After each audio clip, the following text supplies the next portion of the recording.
Esta noche tengo el gusto de presentar y acompañar, sobre todo acompañar a mis compañeros de mesa, a Pablo Ullosa. José Luis, es un gusto estar con ustedes. El maestro Gabriel Díaz. ¿Cómo estás, José Luis? Gabriel. Muchas gracias, Y aquí estamos. Sergio Vera, ¿cómo están? Qué gusto. Gracias, José Luis. Pablo, Gabriel. Sergio. Siempre un placer estar con ustedes. Bueno, ya lo veíamos en la nota anterior. Hay varios sectores de la vida cotidiana que poco a poco se van retomando. Los colegios, la vida académica, ahí con algunos ajustes, pero se va retomando. La vida comercial, las actividades deportivas profesionales, lo mismo, ya se han organizado. Pero hay una parte importante de nuestra cotidianidad que es la cultura, que son las ferias de libros, que son los teatros, que son las exposiciones, y no veo a alguien dentro del ámbito de la autoridad que le esté poniendo atención y que esté dando ideas, proponiendo, haciendo algo, que esto se empiece a mover. Pablo, una primera impresión. Y sobre todo con imaginación. A mí me gustaría que empezara Sergio, porque es de entre todos nosotros quien tiene más experiencia en el tema. A ver. Bueno, muchas gracias. A ver, yo veo dos problemas. Uno es la inconsistencia con que se ha manejado toda esta emergencia sanitaria. Es decir, México reabrió actividades por necesidad económica. Y justamente en cuanto las abrió, empezó a ascender gravísimamente el índice de contagios. La información más reciente de voces autorizadas, por ejemplo, el doctor Moreno, que es quien encabeza los esfuerzos en el COVID en el hospital ABC, está diciendo que seguramente llegaremos a esta inmunidad de rebaño, pero por la vía complicada. Es decir, cargando con una cantidad de muertos y tragedias terribles. Ahora, evidentemente el problema para las industrias culturales, para las iniciativas culturales, es mayúsculo. Y lo quisiera yo enfocar en el siguiente orden. Por una parte, México es un país con una enorme tradición de instituciones culturales públicas vigorosas, mismas que están siendo condenadas prácticamente a la inanición, están feneciendo por falta de recursos, por recortes verdaderamente injustificables. Por otra parte, la necesidad de contar con el sector privado, que además ha buscado en los últimos años, en las últimas décadas incluso diría yo, insertarse cada vez más propositivamente en la gestión cultural, requiere de una política fiscal propicia. Pero ahora resulta que incluso los recursos públicos que se asignaban a asociaciones no lucrativas dedicadas a la promoción cultural han sido menguados. Entonces, no hay una política fiscal adecuada y las instituciones públicas están reducidas a su mínima expresión. Yo quisiera empezar con esto. Para salir. Con números nada más para darnos una idea, cuando el último año del gobierno de Peña Nieto dejó un presupuesto cultural de un poco más de 17,000 millones de pesos. Con eso arrancó el gobierno de Peña Nieto en 2012 y después fue reduciéndose hasta los 13,000 millones de pesos. De 17 a 13. De 17 a 13 en 6 años. En el primer año hubo un descenso de bastante más de 1,000 millones de pesos. Todavía más si consideras que 600 millones de pesos se fueran a un programa específico nuevo de cultura comunitaria o algo así se llama. Y después, para este año, dice que había un ligero aumento en el presupuesto para cultura, pero bueno, pues luego vinieron todos los recortes sucesivos por la crisis y hay muchísimas instituciones que están saliendo más caras que nunca, porque ¿qué pasa cuando tú le quitas a una institución todos los recursos que tenía para operar? Sigues pagando los sueldos, sigues pagando la luz, sigues pagando el teléfono, pero ya no tienen recursos para hacer nada. Entonces realmente es cuando te cuesta caro una institución, porque literalmente esa institución está sin hacer nada. La productividad en la improductividad reduce, total, claro. porque no tienen dinero para ejercer. Es entonces cuando te cuesta más cara la institución. Una institución que hace algo, pues hace algo, está dándole algo a la sociedad. Cuando una institución queda paralizada, pues estás perdido. Ahora, por otro lado, hay dinero cuando se quiere que haya dinero, porque se anunció el presupuesto del bosque de Chapultepec, el proyecto Chapultepec, no sé cuál es el nombre oficial. Es un montón de dinero. mientras montones de instituciones están, como dice Sergio, pues padeciendo de una escasez de recursos para operar muy, muy grave. Ahora, en cuanto a las asociaciones privadas que menciona Sergio, pues también, o sea, esta política de que ningún peso puede acabar en ningún tipo de asociación civil que haga ningún tipo de trabajo ha sido tremenda. Había asociaciones civiles que formaban, bueno, en el ámbito cultural específicamente, por ejemplo, tenemos a IBI México que forma lectores. Los libros son la columna vertebral de la cultura, ¿no? Si no tienes lectores, no tienes lo más básico para construir todo lo demás, no solamente en la cultura, sino en la vida económica, incluso en la convivencia social. Es muy importante leer para salir de tu pequeñísimo mundo en el que de otra forma estás condenado a vivir en tu propia aldea, en tu propia tribu, ¿no?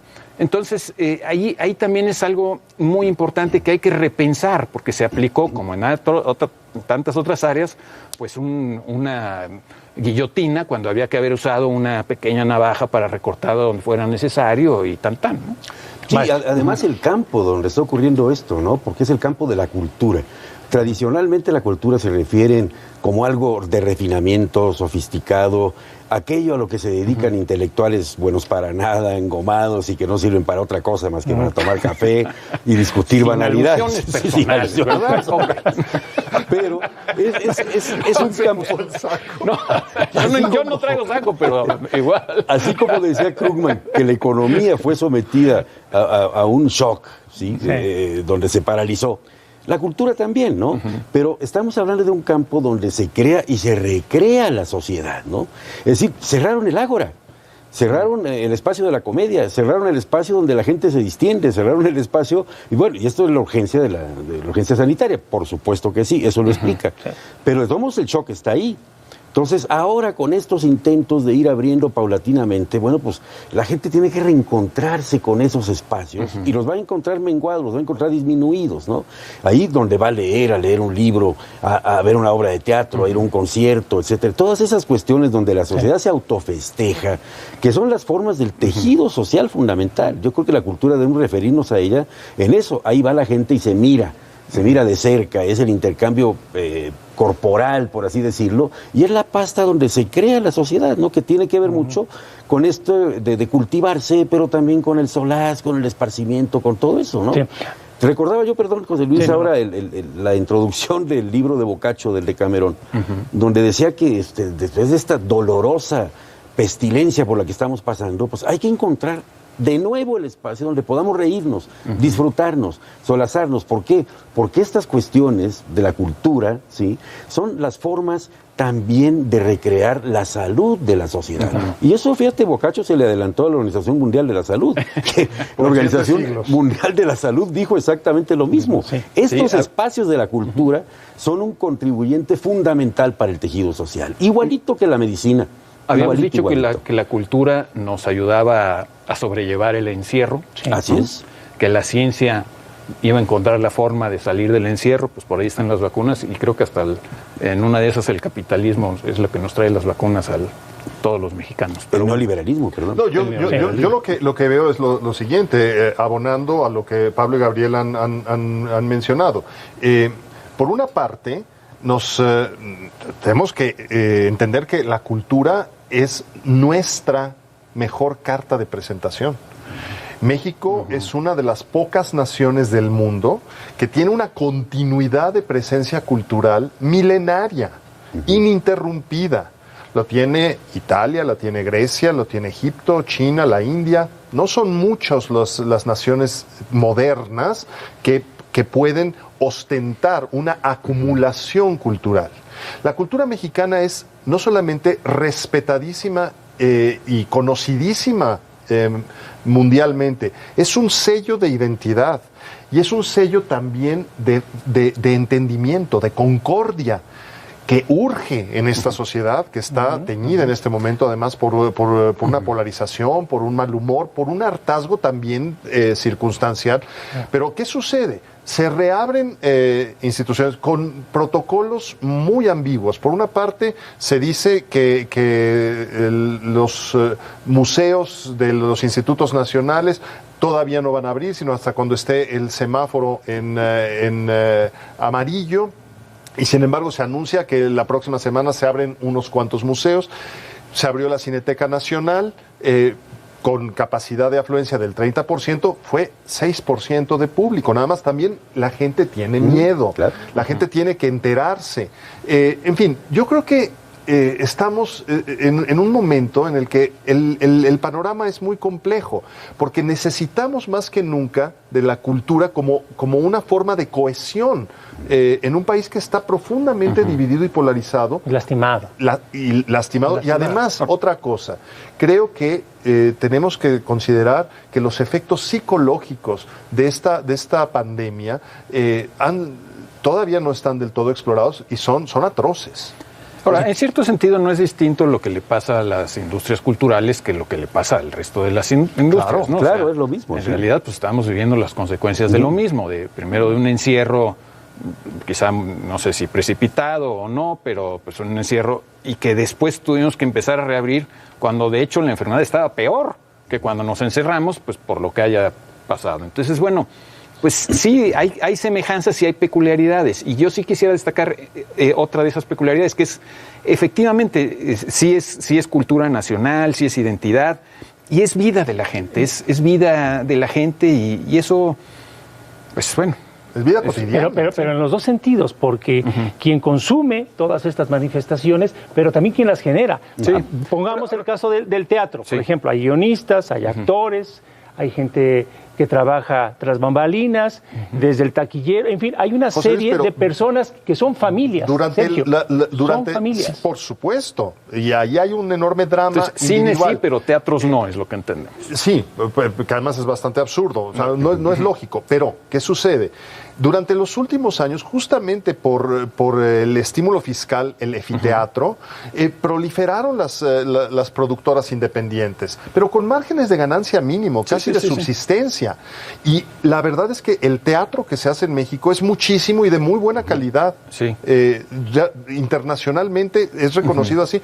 Y ahora entonces, ¿qué sucede? Se revela, sí, pero con escasez de librerías, con menos producciones de teatro, con festivales financiados privadamente menguados porque no hay apoyos. Es decir, no hay un plan yo no estoy pidiendo que se subsidie todo, un plan fiscal que permita la supervivencia de algo que se ha desarrollado, porque en el fondo me parece que lo que hay es un profundo desprecio a la cultura. Bueno, el cine sería otro ejemplo, ¿no? Por supuesto. Todos los apoyos fiscales, pues yo me acuerdo cuando yo era un muchacho, la industria del cine nacional estaba completamente muerta. Sí. Después de que el gobierno había tomado acción unos años antes, en los 70s, que hubo compañías productoras de empresas estatales, y las buenas películas eran Garbanzos de Libra. Sí, y de pronto tuvimos un muy buen auge que otra vez se ve amenazado porque se están cerrando esas posibilidades. Bueno, yo les quiero plantear opciones, desde su visión,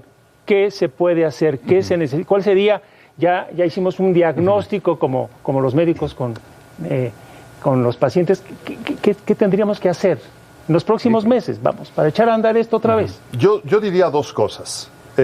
Por una parte, que las voces más autorizadas, unidas, defiendan las instituciones públicas que requieren de recursos. Y segundo, que como sociedad civil estemos cada vez más organizados para reclamar una política fiscal adecuada y que dependamos mucho menos de los recursos públicos directos. Porque la dependencia que hay de las instituciones privadas respecto de la política pública es terrible, terrible. Bueno, incluso existe la expresión trabajador de la cultura. ¿Sí? Y casi siempre que se usa como que es como un préstamo, digamos, como de el marxismo, la sociología, ¿no? El trabajador del arte y la cultura.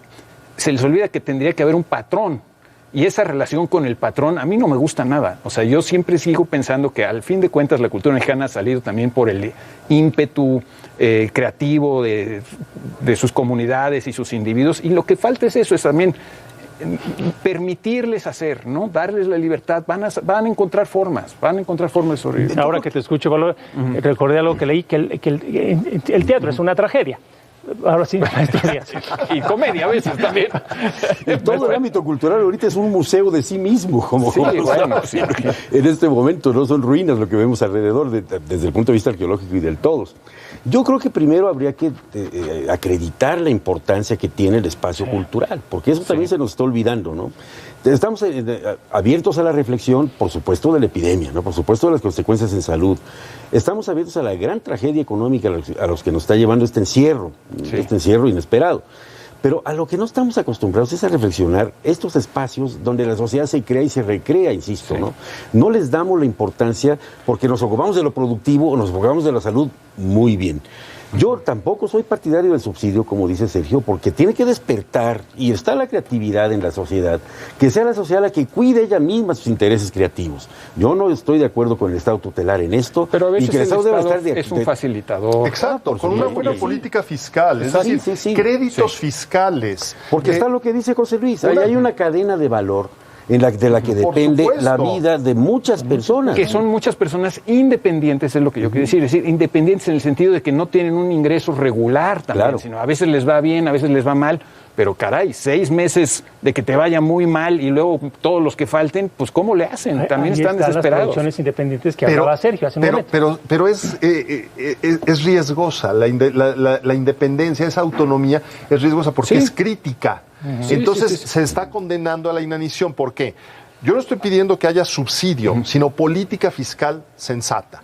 Sí, en la medida en que haya una política fiscal que permita que los individuos acrediten parte de los impuestos que tienen que cubrir, destinándolo a proyectos culturales, como existe el estímulo, el EFICINE, el EFIARTES, etcétera, EFITEATRO, etcétera, me parece que si eso lo ampliamos, el costo de instituciones públicas va a ser mucho menor. Y la productividad va a ser mucho mayor. Bueno, muchas gracias, Pablo. A ti, Se nos José acaba el Luis. tiempo, maestro Gabriel, Díaz. José Luis. Sergio, José Luis, un placer. un placer. Bueno, gracias a usted. El próximo lunes ya estará con ustedes Manuel López San Martín. Para mí ha sido un placer Gracias, esta José mesa Luis. también compartir con estas personas, estas personalidades. Gracias. Tengan un buen fin de semana. Hasta la próxima. Gracias.